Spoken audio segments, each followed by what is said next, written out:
This isn't just any pho, it's turkey pho that'll blow your mind. Have you ever had a bowl of pho that changes your life?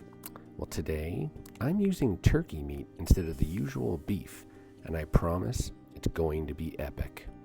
This is the leftover turkey meat that we had from Thanksgiving. There's a lot of good bones in here, thigh bones, neck bones.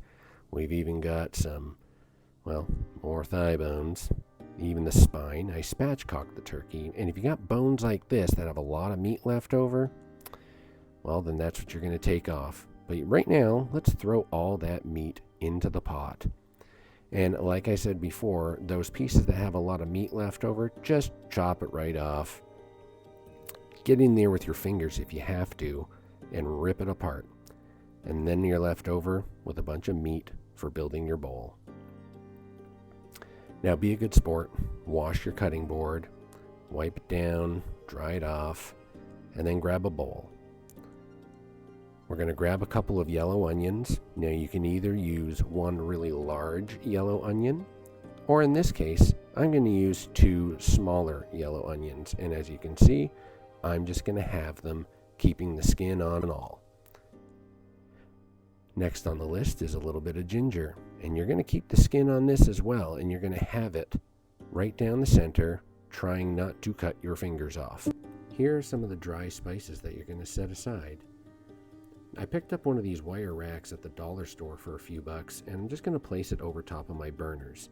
We're doing this because I've got a gas stove, so I'm going to turn on the heat to about a medium, and I'm going to put all of my cut veg on top, and I'm going to char them. I'm not cooking them, I'm just going to char them. So I'm going to let the flame blacken them a little bit, just like this. You don't want to burn them, you just want to darken them a bit like that.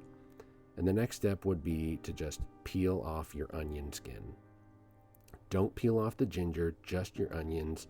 Toss the skin away, and there you go. You're ready to go. Next, we're going to throw that pot into the sink, and we're going to fill it with cold water. Just enough cold water to cover up the turkey bones. Throw that onto your stove on a nice high heat, and we're going to bring that up to a boil and then simmer on low. And grab another pan, a dry one, and we're going to take that spice mixture that I showed you, and we're going to toast the spices. So just there they are, dump them in, and start toasting. This process doesn't take very long. Toasting only takes about 5 minutes or so, and when you smell that they're a little more fragrant, that's how you know they're done. Place all those finished spices into a spice bag, which is kind of like a giant tea bag. Dump them all in and tie them up with some butcher's twine. And once that's done, you've got a nice little spice bag, and then you're going to dump it right into that soup.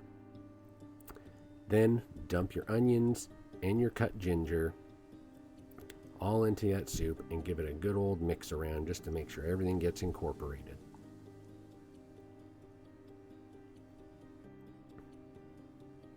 Now we're going to set up our station here for building our bowl. So I got green onion, I've got some cilantro, and I've also got a lime.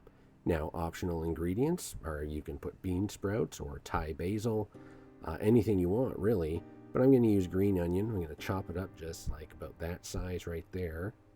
And then for the leaves of the cilantro, I'm just going to hack away at them so I get more just the leaves, kind of like that, I guess, without the stems. And then with the lime, you want to roll it. Roll it to loosen the juice. Then all you're going to do is halve it right down the middle, just like that. And then you're going to half it again, and then half it again. And now you've got a couple lime wedges that you can squeeze into your soup. For this next step, grab another pot, fill it up with water, and we're going to bring that sucker to a boil. This is where you're going to add your vermicelli noodles for your pho. Let's check up on the other soup. Simmering nicely. We're going to let this go for about, I'd say, another hour. And then after that hour is done, we're going to remove it from the heat. Put a big bowl in the sink as well as a strainer, and we're going to just take out all the bones, the spice packet, and everything else that's in there. So we're left with pure, amazing broth. Now I'm going to transfer all the bones into a separate bowl and then put the strainer right back into the bowl that's in the sink already. Then I'm going to ever so carefully pour the broth into that strainer so that it catches into the bowl underneath. That'll catch any small bits left behind. And as I lift this strainer out, I'm going to be very careful to do it slowly so that I don't lose any of that delicious broth.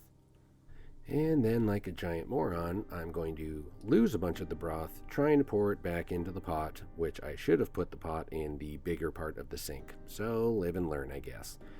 Take what's left, put it back on the stove on medium heat, and throw in this giant chunk of rock sugar, which you can get at any Asian grocery store.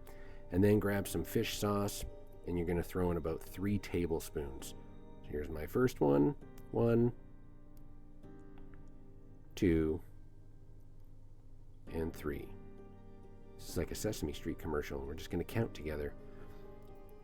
And then you're going to stir it around until the rock sugar is dissolved. Throw in your vermicelli noodles into that now boiling water. Wait about 3 or 4 minutes like the package says to, and strain them out. Now, importantly, douse it with cold water.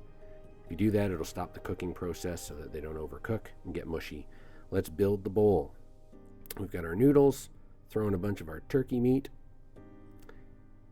We're going to grab a little bit of that cilantro and a handful of green onion because I like a lot of green onion.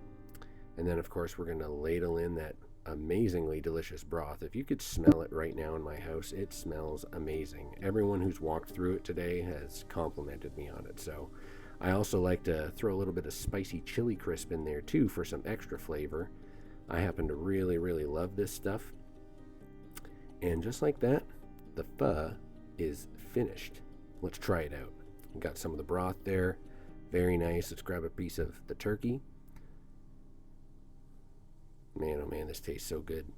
And now the noodles, of course. I'm a biter, not a slurper. That kind of stuff just makes my skin crawl. It is so good, and I just want to thank you guys for watching. As always, thank you so much for watching, and click on any of my other videos if you want to see more.